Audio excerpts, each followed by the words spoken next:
This ABC 15 Flash Briefing is sponsored by Sanderson Ford. Straight up. Hi there, I'm Kaylee O'Kelly with your top stories from ABC15 Arizona. This morning, thousands of kids across the valley are waking up to head to the classroom for the first time in weeks. 4 school districts are starting in-person learning despite the state benchmarks recommending virtual learning.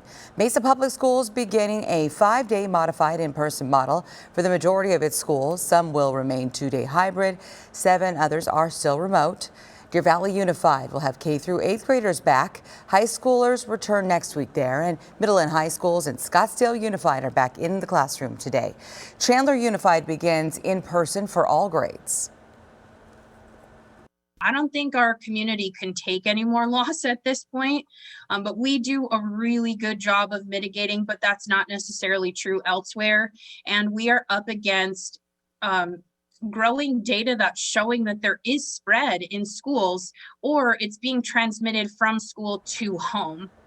Well, we've heard from some parents, and they could be calling their kids out of or pulling them out of the Chandler Unified District today for a sick out, which we have seen some teachers do, as you all know, in other districts. And as kids and teachers do head back to the classroom, there are certainly debates on all sides here on if or when it's safe for kids to go back in person. But our state's largest health network sounding the alarm about the number of kids being admitted to the hospital for COVID. Banner Health sharing their internal data with us, and it shows there have been nearly 800 kids admitted with COVID-19 since October.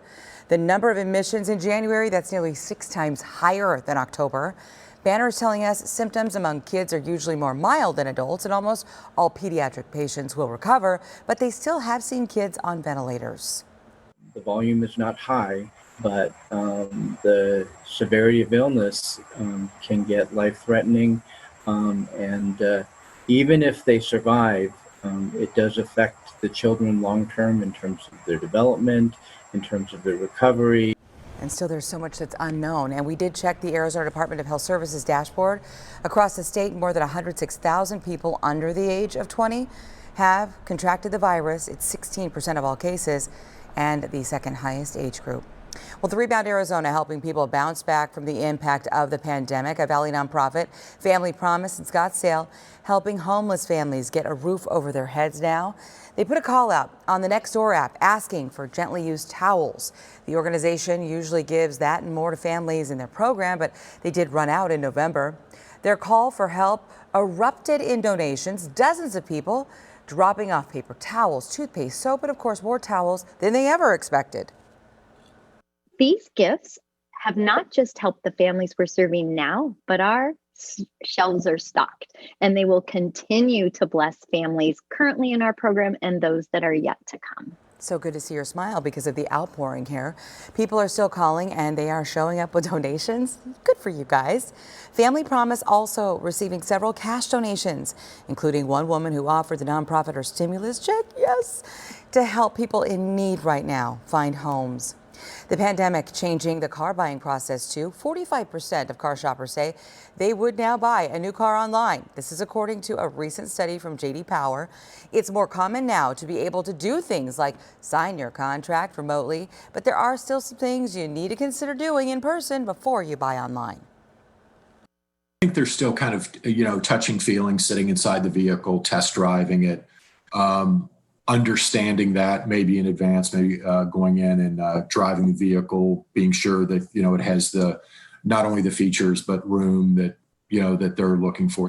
Oh, it's that new car smell, right? Even if it's not exactly new, it's new to you, right? Some things to keep in mind when it comes to prices online. You need to see if it's a price range or the exact price you'll be paying. That exact price will depend on where you live, the incentives you're eligible for as well in your specific zip code.